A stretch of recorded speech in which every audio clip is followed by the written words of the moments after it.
A technique that I've recently come across that has had a massively positive impact on my writing is a concept known as sprint writing.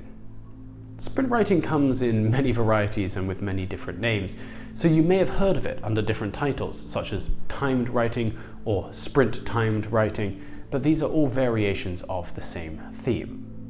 Whatever the name is that you've heard, the basic principle is the same: to maximize productivity and to overcome writer's block. Very simply, this technique involves setting a timer and writing for that entire amount of time. It really is very straightforward, but today I want to explore this in a little bit more detail so you can understand why this is so beneficial for you as a new writer. The primary goal of sprint writing is to promote a state of flow and eliminate distractions, allowing you, as the writer, to generate a significant amount of content within a concentrated time frame. This is especially useful for writers suffering from procrastination or writer's block, but also for people hoping to boost their creativity and writing speed.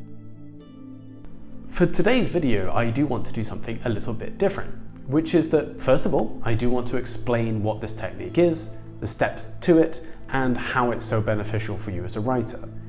But then also I do want to do a miniature sprint with you as well, so that you can feel the effect with me. You can watch me use the technique and understand why it's so effective when you put it into practice by yourself. So if you're interested in jumping straight into the sprint, there's a timestamp on the screen now. Please go to that point in the video and you can start with me straight away.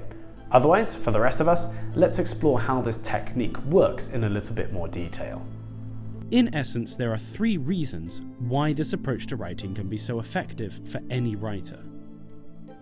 The first is that it promotes you into a temporary state of focus and concentration. By using a timer, you can force your brain into a heightened state of concentration, allowing you to more effectively deep dive into your thoughts and ideas.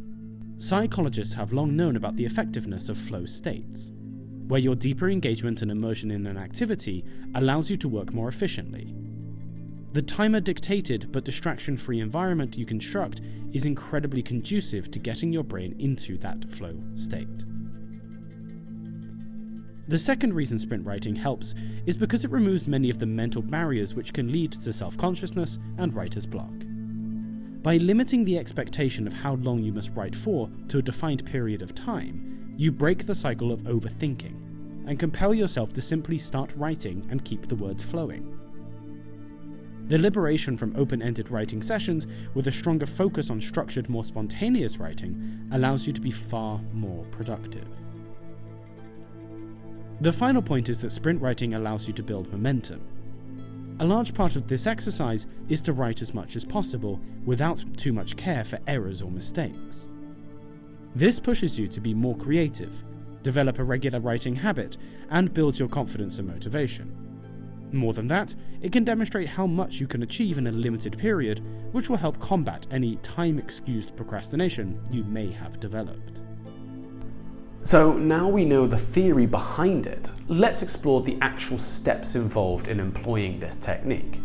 It's worth noting, and I should point out, that there are many different variations on the same theme, changing the amount of time, the amount of breaks, the length of the breaks that you have, the type of music or environment that you put yourself in order to write, but they all have the same principle and they all follow the same basic steps. Step 1 is to situate yourself in a distraction-free environment.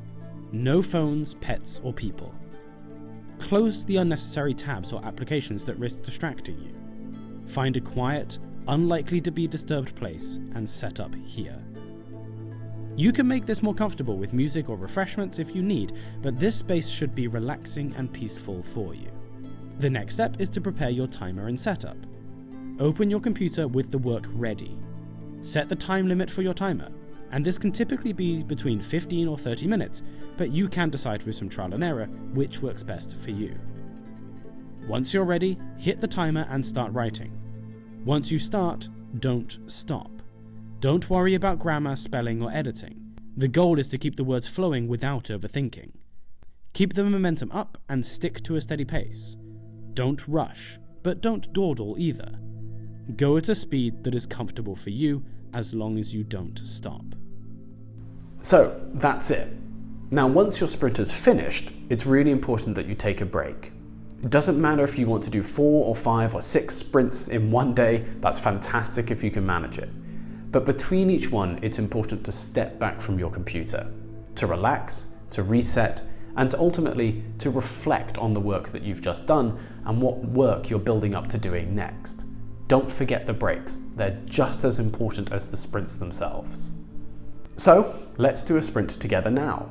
I'm going to set a timer for 20 minutes because I've found that this time is the most effective for me. I'm also going to listen to some music and show you the space that I use when I'm writing. Of course, if you want to vary this technique, please feel free to go ahead. Today is simply just to show you why this technique is so effective. So, while you prepare to do your writing alongside with me, I'm going to quickly go and make a cup of tea, and then we can begin.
I hope you can feel from this short trial why this technique is so effective. Today, the purpose was not to do this fully, but just to show you why this technique can be so effective and how you can use it to improve your writing and overcome writer's block. In the future, I am planning to make more videos that are longer, involving multiple sprints and multiple breaks, so we can do some more writing together. Thank you very much, and good luck with writing your own book and using this technique.